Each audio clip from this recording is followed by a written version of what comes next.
Welcome to Trippy Commentaries.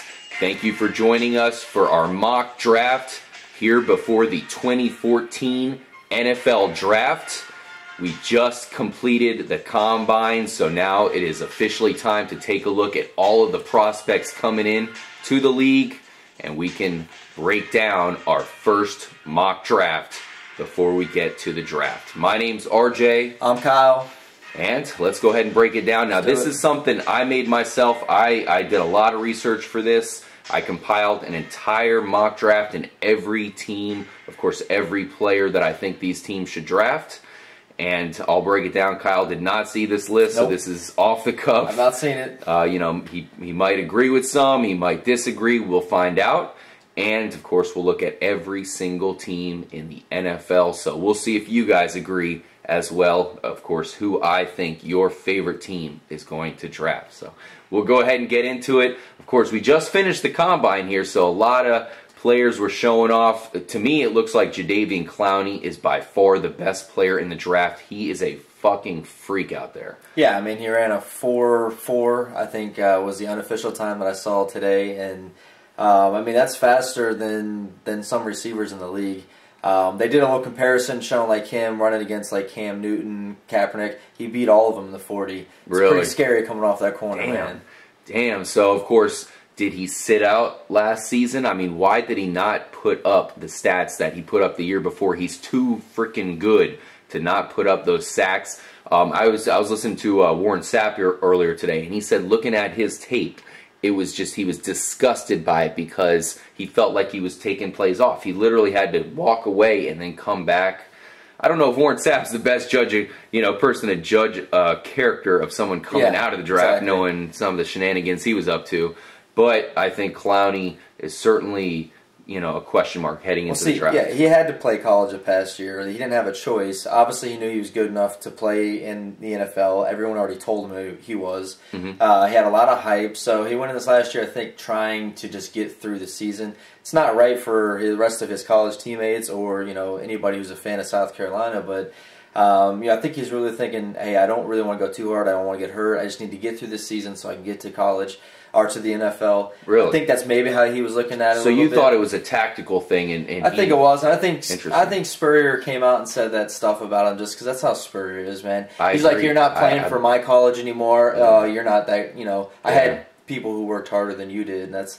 I didn't think that was right, but I think he's going to be a beast in the NFL. I think he wants to be that guy to to be the #1 defensive end of all time. Interesting. I see where you're coming from.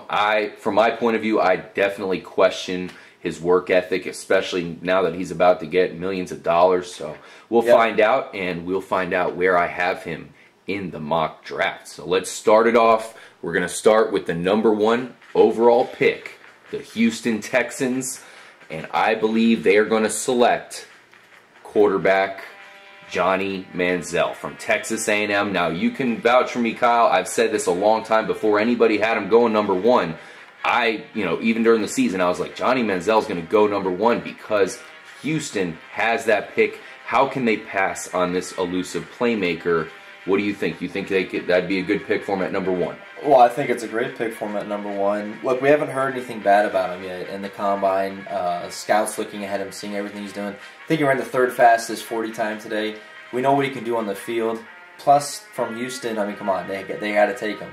And it's probably the smartest move for him to make. They need Case Keenum is not their answer. They need a quarterback. They need a guy, hometown guy. Why not? Go for him. Yeah, so sounds like you agree with me. I mean, there are 3 top-notch quarterbacks in this draft. At least 3. Yeah. You have Johnny Manziel, who I believe will go #1.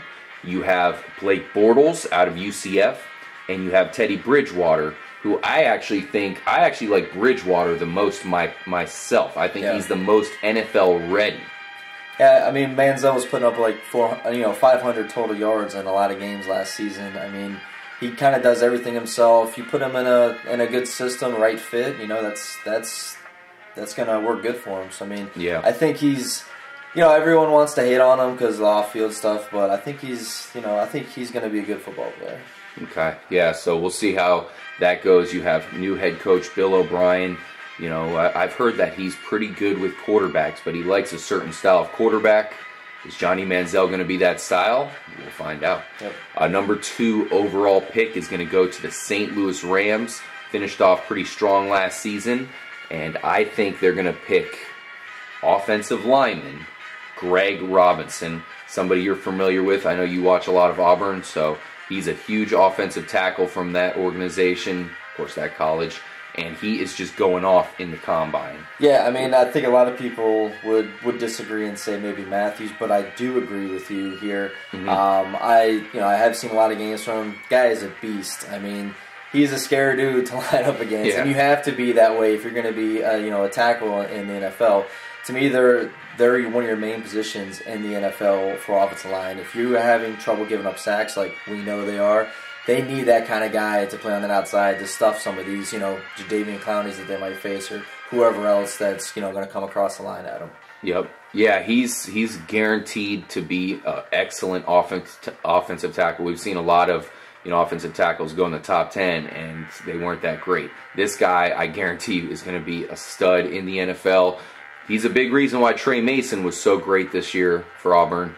And we'll see if he can live up to expectations where I think he's going in the St. Louis Rams. I think St. Louis is going to take him just because they have the foundation of Zach Stacy and that running game. So you might as well get that huge offensive tackle. Of course, they got Jake Long on the other side. Yep. Combined with a Harvey Dahl, a bunch of other good offensive linemen that are going to pave the way for their hard knock offense. Yep. So let's move on to the Jacksonville Jaguars, who have pick number 3. Now, this is another team that definitely needs a quarterback. I mean, how can they do anything else? Now, Jadeveon Clowney is still available, so that guy is going to be staring them right in the eyes. Yep. But you can't do anything without a quarterback, so crazy enough, I think Clowney, the beast, is still going to fall even past spot number 3. I think they're going with Blake Bortles, the quarterback from UCF over Bridgewater. Florida guy right there from UCF in Orlando. And I just think that's kind of the mentality Jacksonville's going to have, where they're going to see this archetype of a perfect quarterback, and they're just going to be like, let's take him and hope for the best. See, I kind of disagree with you. I do think they're going to go quarterback here because they definitely need a quarterback. Yeah. But I don't feel it's going to be Bortles. I feel it's going to be Bridgewater. I think they need the most NFL-ready guy to go right now. They got an offense that Jaguars, they need to have a good season. They need to have they can't have a decent season. They need to have a good season. They need to start filling seats again. They need a guy who's NFL-ready. Is Bridgewater better than Bortles? I don't know. But to me, Bridgewater is that kind of explosive guy that is going to attract fans. From that standpoint, I see him going with Bridgewater over Bortles. Really? Because, they didn't go with Tebow. They had a chance they go with Tebow. They didn't go, they didn't pick up Tebow. So I don't know if the hometown thing really puts too much into it. I think they're looking for the guy who's most NFL ready, and from what I've heard, he's probably the most NFL ready right now. But Bortles, man, big arm, strong player.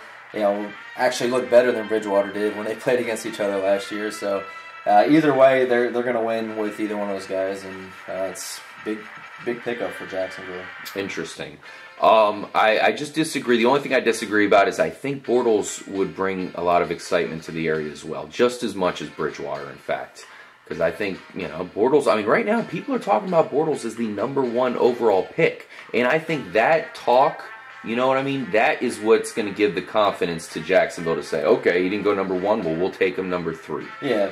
But we'll see what happens there. I think we both agree that they need a quarterback. There's a ton of good players out there for them to get, but and the fact that Bridgewater wasn't in the combine, so you think that also plays into that. Hey, it might bump you down a little bit because he'll have one more. Day. He's gonna have a pro day, but it's one more time they can see him. Maybe what if he doesn't show up and do as good as he normally is in his pro day? Yeah. We'll see what happens there. I'm going with Blake Bortles to the Jacksonville Jaguars. Let's move on to the #4 pick, the Cleveland Browns. And I think they are going to pull the trigger on the best player in the draft, defensive end Jadeveon Clowney. Now, this is another one where, it's like, do they draft Teddy Bridgewater? He's out there. Bridgewater's a guy that some people say is a candidate for #1. He's fell out in Texas. I don't see them, or in Houston there. I don't see them drafting Bridgewater. But I think they go with Jadeveon Clowney. I think they say, hey, we'll go with Hoyer. Let's go with Clowney. This is a guy that can come in, and be a beast on our defense, because we have some good defensive players there with D'Qwell Jackson, Joe Hayden, TJ Ward, and if you put a player in that good, that could really upgrade their defense. What do you think? Yeah, I mean, it's hard to pass on Clowney at 4. Exactly. I mean, you don't have... Well, I think they're still going to have a good opportunity to get a quarterback, because obviously they're going to get Bridgewater or Bortles, whoever is not picked ahead of them. Mm-hmm. So they're still going to have that opportunity to get a good quarterback. The thing is, I think they do like Hoyer, and I think they feel right now that he's probably going to come back and be healthy and be able to play. So I don't know if they're going to really stretch right here and get a quarterback. I think they think they can get maybe a second round and get a quarterback who's a little lower in the draft, who might still have the ability to be good. You can't. It's hard to pass on a guy like that. I mean, absolutely. Now, the one thing I question is the fact that he does have some question marks about his how hard he's going to play and all that. His work ethic. And coming into Cleveland, I don't know if that's exactly the guy you want to have in that organization where they're really trying to get off their ass and start being a good team, because right now they're the laughing stock of the league. I do think Clowney will be a great player. I think that's one of those players that they can bring in, and he's going to be a beast, and they can rally around him and kind of use him as, I don't want to say mascot, but just the guy that's a beast for them out there whooping ass. Yep. So anyways, let's go ahead and move on. Let's move on to the Oakland Raiders with the number 5 pick, and that's where I think you'll see Teddy Bridgewater go. Another team that just quite simply needs a fucking quarterback. I mean, what the hell are they going to do without a quarterback? Terrell Pryor last season, that was stupid. McGloin, I mean, come on, that's terrible. That makes the Bucs look, pretty good at quarterback. So I think they're going to have Bridgewater right there available, and I think it's going to be a no-doubter for him in Oakland. Of course, Teddy Bridgewater, the quarterback out of Louisville, I think goes to Oakland. If he's there, I could easily. It's just the history of the Raiders, and they will do this. They'll try to pick up a guy like Sammy Watkins. They want to get that explosive receiver that they were kind of lacking last season. Yeah. And hoping that Pryor is going to be the quarterback they want him to be. Yeah. Yeah, they definitely, they need a quarterback, but like you said, they always do some crazy shit, and they love speed there in Oakland, so I can definitely see them picking up Sammy Watkins, but I have them picking up Teddy Bridgewater, which means... I hope that's right. That means all 3 of the main quarterbacks are off the board, so there they go. I mean, it happens time and time again. I mean, it's some guys get drafted way too soon, like we've seen Blaine Gabbert. Yeah. Yep. So you have teams like the Bucs and Minnesota look like they might be out of luck in terms of a quarterback, or are they? We'll see. Let's move on to the Atlanta Falcons at pick number 6. Big beast offensive tackle is still available, Jake Matthews. And if you're Atlanta, how can you pass up on him? Yep. I mean, like I said, I mean, that's too good of a player to pass up on. He's going to be a great offensive tackle. Let's face it, the Falcons have not had a good offensive line in the past. No. And if you have a player that good available, you cannot pass up on him. No, you can't. I mean, they're constantly getting sacked. They're having a hard time moving the ball on the ground. You just paid a lot of money to get Steven Jackson. You hope he's going to come back next year and still be healthy and be able to run hard. You need a tackle in there who's going to be pulling, doing all kinds of stuff in the run game, helping bring that run game back, so that way they can use their weapons on the outside, Julio Jones, Roddy White, and be able to give the quarterback enough time to throw the ball. You got to get these kind of linemen. I'm surprised he's fallen this low. We were thinking early in the draft that, hey, this guy's going to go sooner, but I like the points that you made, and I think this is a perfect fit for him and probably for the Falcons. Yeah, he's got the bloodline. He's going to be a great pick, and I have not seen too many people with Jake Matthews going to the Falcons, and that doesn't make sense to me. I mean, a lot of them they have Khalil Mack. I mean, yeah, I guess they could use some good defensive players. Their defense is pretty sorry, but at the same time, how can you pass up on a guy like Jake Matthews? Holy fuck, for the Falcons. Can you name a Falcon offensive line? They always have just a bunch of no-names. Even when they made the Super Bowl back in the Jamal Anderson era, they still had a bunch of no-names. I think it's time for them to get a big-name offensive lineman that can go out there and crush guys. Yep. Let's move on to our hometown Tampa Bay Buccaneers. Very interesting situation going on right now, and I think they're going to draft Sammy Watkins, who I think will be available there for him. They have a player, wide receiver Mike Williams. There's some stuff going on around town about him partying or whatever. People are questioning his work ethic. So I think it's a definite possibility that you see Mike Williams released. Look for that. And if they get Sammy Watkins, that makes it even easier for them. They'll have a really good player to couple up with Vincent Jackson. Of course, they weren't able to get one of the better quarterbacks, so they're going to have to ride it out with Mike Glennon and try to give him the best weapons possible. Yeah, that's all you need to do. I mean, treat it like a Nick Foles type situation where, Nick Foles on most other teams I don't think is as successful as he was with the Eagles because they had so many weapons. So you look at Glennon, get him as many weapons around as possible because he's going to be an efficient quarterback. He was last season. He's not going to make the huge plays, but he's not going to need to. If he's got a guy like Sammy Watkins who's going to go over the top, I think they hold on to Mike Williams, maybe a slot spot.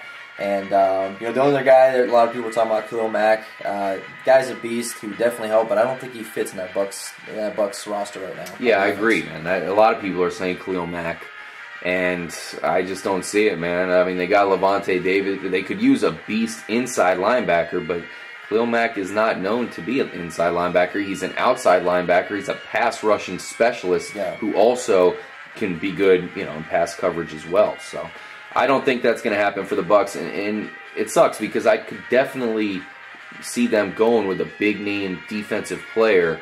There are some guys that would look great in a Bucs uni.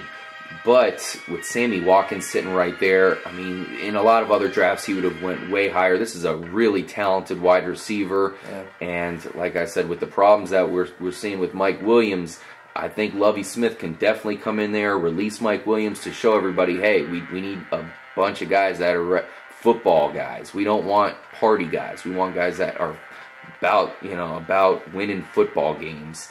So I think you could see Sammy Watkins draft with the Bucs. I really feel like that can happen. In fact, you told me that was something you thought might happen a long time ago. I was getting happy. I was getting excited because that's what I wanted to have happen. But I think obviously they need to answer the whole pass rush thing off the outside, which they still need help there. But right now there's like 7 free agents out there that are defensive ends that are beast defensive ends.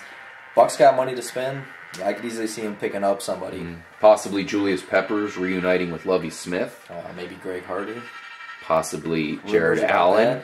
Jared Allen. Reuniting with Leslie Frazier. Which has already been mentioned. And Michael Bennett making a return if Seattle doesn't throw it off for him. Yeah. So that's some defensive ends right there. So plenty of options. You gotta get that explosive offense. That division right there is gonna be real tough this season. So you're gonna have to go to score some points. So there's your top 6 picks, guys. You have Johnny Manziel going number 1. Greg Robinson, the beast offensive tackle, going number 2 to St. Louis. Blake Bortles is going to replace Blaine Gabbert there in Jacksonville. Number 3, number 4, Jadeveon Clowney, who's having a huge showing at the Combine this year. Teddy Bridgewater, quarterback from Louisville, going to Oakland. Jake Matthews, of course, great offensive tackle with a big-time lineage, heading to the Atlanta Falcons. And Sammy Watkins, the wide receiver out of Clemson, going to the Tampa Bay Buccaneers at number 7. So, thank you guys for joining us for part 1. Of course, we're breaking down every team. So this is definitely in-depth. Thank you guys for, of course, tuning in. And make sure to watch the next part where we'll be starting with the number 8 pick and the Minnesota Vikings. They need a quarterback, K-Mac. So let's see. I mean, they're all gone. Who are they going to take? What are they going to do? They're going to wait? Let's find out. So stay tuned. And thank you guys again for watching. We'll catch you in the next part. Deuces. Peace out.